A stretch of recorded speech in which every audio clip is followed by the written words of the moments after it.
Hello everyone. For this practice, we're going to work with the mantra Saraswati. Saraswati is divine feminine that represents wisdom, the oracles, the sages, the wise woman, the elder, the individual who has gathered a lot of mastery, self-mastery, a lot of teachings, and has a lot of experience on this planet Earth through many lifetimes, through a lineage, and through a community of women. So there are three divine feminines. We think of Shakti, which is courage. We think of Saraswati, which is wisdom, knowledge. And then we also think of Lakshmi, which Lakshmi is prosperity. Lakshmi is that golden energy, I call that marigold energy of great victory, great wealth, and abundance. So we can cultivate these three divine feminines within this sound current that I will play continuously as we move our body. So a part of the woman's journey is courage, which is about having a voice, right? Every woman should have a voice and know how to articulate her feelings, her emotions, and have a sense of personal power. Women are designed to be quite charismatic and quite bold. And then women are also meant to possess great wisdom. And this wisdom is expressed through craftsmanship. So that can be artistry, right? That can be something, craftsmanship can be gowns, shoes. It could be making something, right? Knowing how to make something, and that can even be gardening, right? Knowing how to sow the earth, how to reap what you sow, how to cultivate the land, how to cultivate your mind, how to alchemize, how to learn. So Saraswati is about the learner's mind, ability to learn and to be highly creative. So when we have wisdom, either that be craftsmanship, either that be skills, talents, gifts, what we do is we become very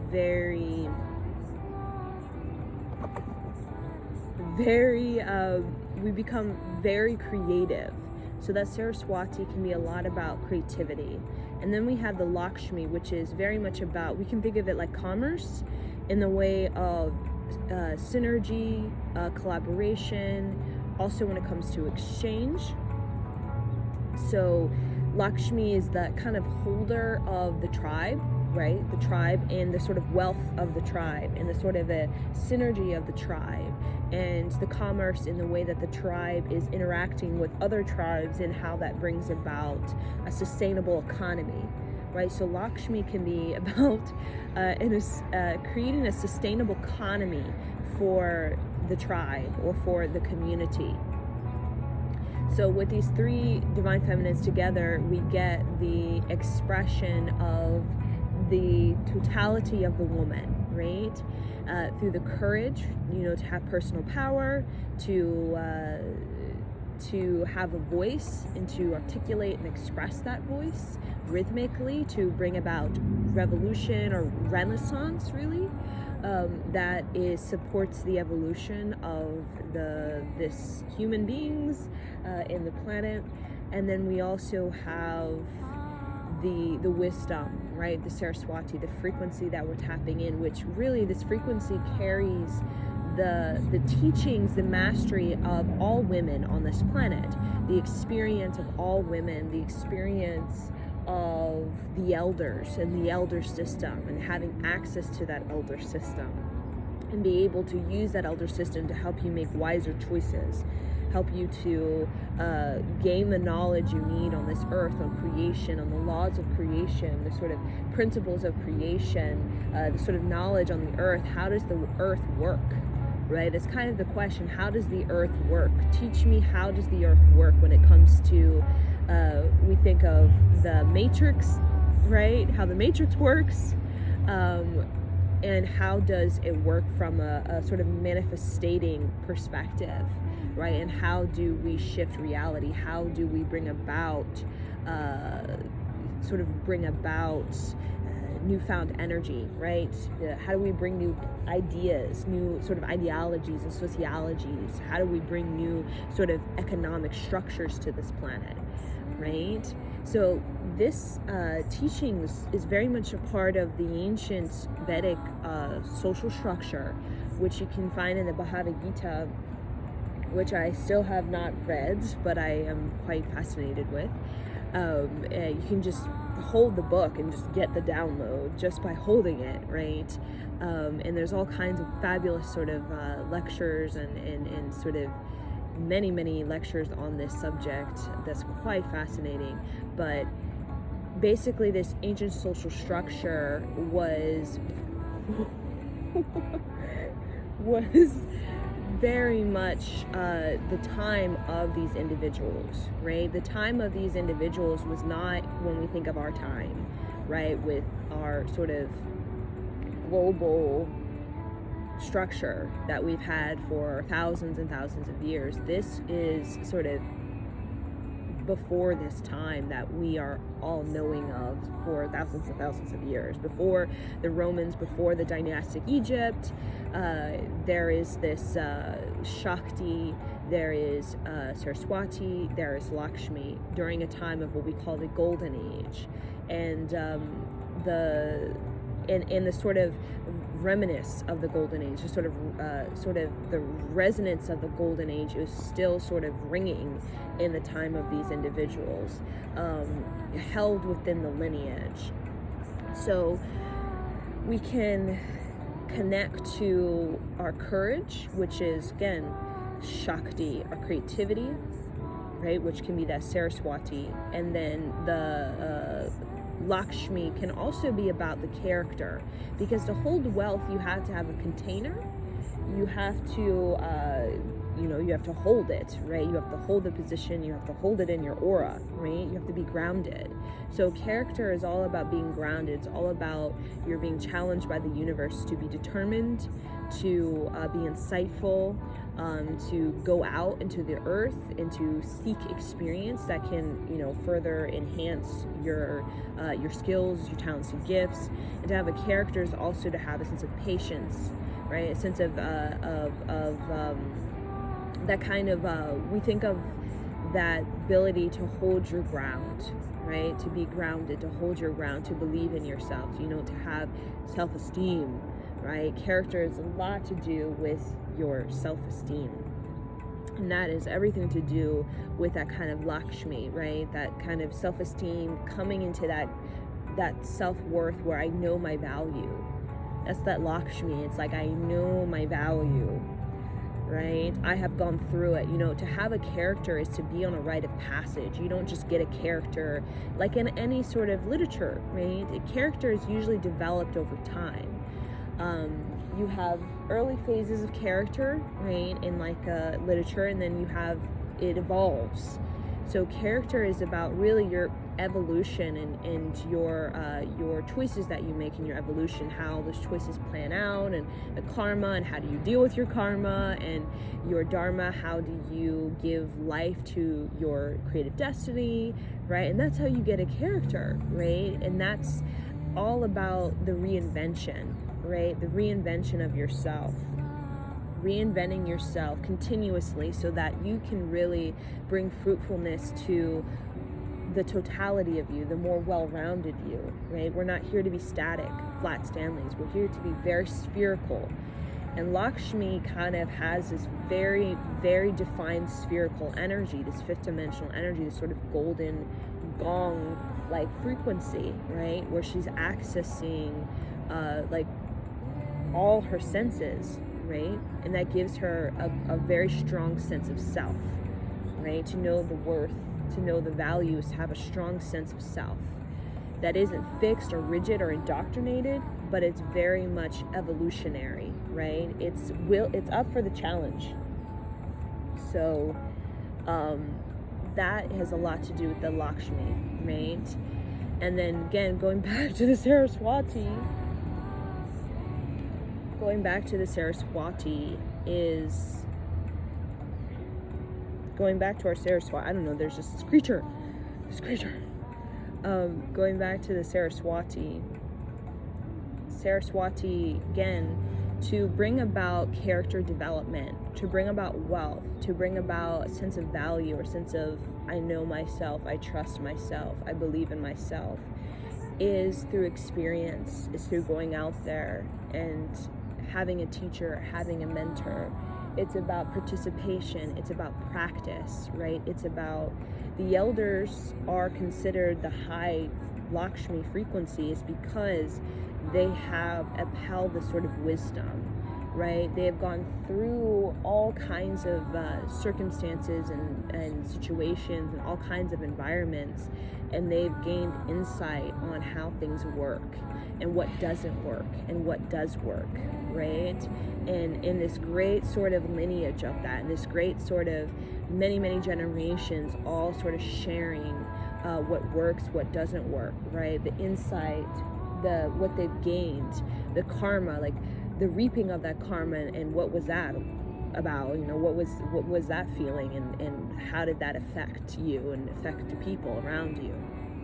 Saraswati is about knowing about the human condition, knowing about the human psychology, right? The physiological structure, and how that is influenced and affected by the negative mind, the positive mind, the neutral mind.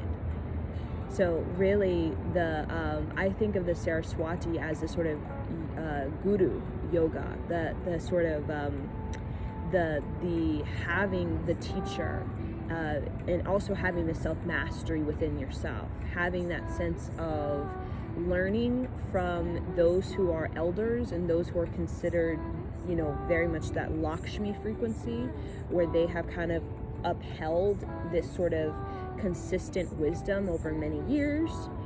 And then also the self-mastery, which is you and your own personal journey, your own past life karma, your own sort of future projection, and you kind of figuring out for yourself, how can I better navigate this earth? How can I better be creative with this earth, right? It's really when we have that Saraswati, it's a real focus on how can I be more creative. And to be more creative, you need education. To be talented, gifted, skillful in whatever arena is a sense of teaching, is a sense of self-determination, right? That as Alan Watts would say, in the sort of return investment, you get this wealth, right? Lakshmi, you get this abundance because you become so magnetic, so mesmerizing, so captivated, so wise with what it is that you're doing, right? Your craftsmanship, you become so wise in your sort of creative niche, or your creative purpose, or your creative sort of dynamic expression, that Lakshmi is just that kind of frequency of the budding of it, right? When you're in that season and you've sowed and you've cultivated, now you're getting that sort of fruition, But like any gardener and any, gardener, farmer is, there's a process, right? And I think Saraswati is about learning the process, because not all species of plants can grow together, and not all species of plant can grow at the same time in the same, sort of season bracket. Not all the soil, there's knowledge about the soil. There's a knowledge about certain plants need, certain fertilizer, right? Need to be in groups. Like corn, they love to be together, right? In massive amount together, right? And some plants are more like individually, right? So it's that kind of, when you're just beginning to learn gardening, you always have a teacher, always. I mean, unless it's kind of hard to just figure it out on your own, right? You need a teacher, right? Someone that's okay, like, this is how it works, let me show you my garden, and I'll kind of show you how I did it. And then your self-mastery is like you going out and actually doing it yourself, right? So that's about the three divine feminines I want to discuss about in this sort of I call this rite of passage of womanhood, which first is this Shakti, right? Because first you need to have a sense of grit and charisma, right? If you don't have a sense of courage, you're not going to want to participate. You know what I'm saying? You need to have a sense of confidence, like hurrah, you know, a sense of identity, a ego, like I'm going to participate and try, right? And I may not do so well. My garden may completely die because I don't know what I'm doing. But that's kind of the Shakti, is like the fake it till you make it. So you need to have some kind of courage to move forward, right? As a baseline frequency, right? So courage is like a lot about warrior practice, right? So before you can really get into experience, you need to be a warrior. You need to have some sort of enthusiasm about experience, even because experience is going to give you the polarity. So when you're out there and you're trying to gain wisdom and knowledge, you're going to come across things that are not going to be so easy. It's going to challenge you. You're going to get to higher levels in your education, and you're going to be like, whoa, this is a lot. So to keep up with the demands of creation and creativity is to have a sense of courage. So with Shakti, when we kind of develop that courage, right, which is, you know, a sort of a warrior training that can take lifetimes, and you know, in that warrior training we're presented all kinds of, we call it the physical yoga, right, which is the strengthening of the nervous system, the psychological training, you know, the mantra recitation that strengthens the psychological, working with the negative mind, the positive mind, right, your self-concept.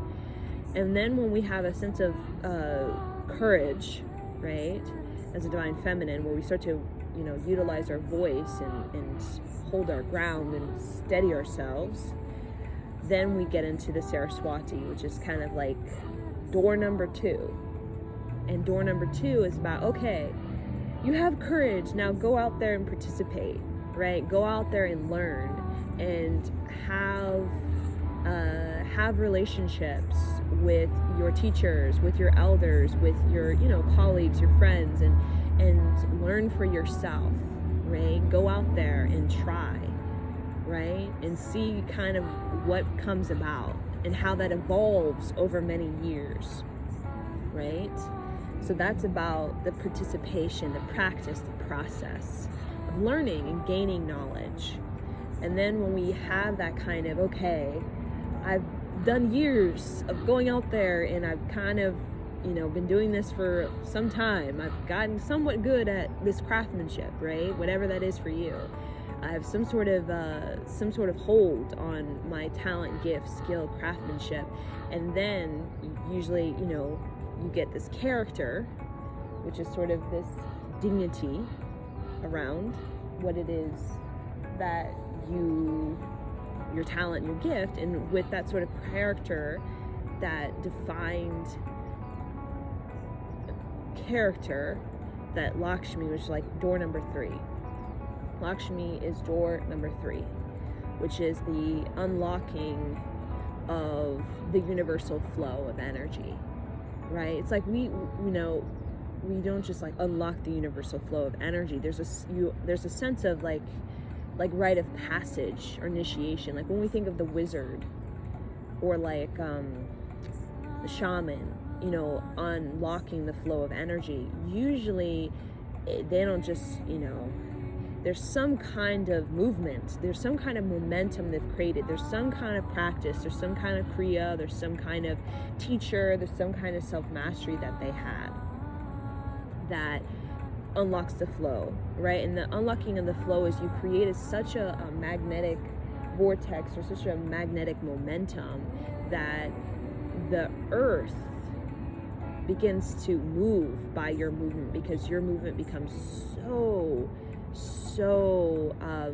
just mesmerizing or so just, again, magnetism. You know, everything's worked on this magnetism, that the flow of energy is simply the sort of return investment, right? It's sort of the reaping what you sow, right? The sort of the Lakshmi is, you uphold such a high creative frequency in you that we don't just get, you know, just one day, you know what I'm saying? It's usually something of going through it, right? Many times, right? So that's what we're focusing on. I just wanted to share the three I see the three sort of initiations to the divine feminine in her sort of the elder oracle sage type of greatness,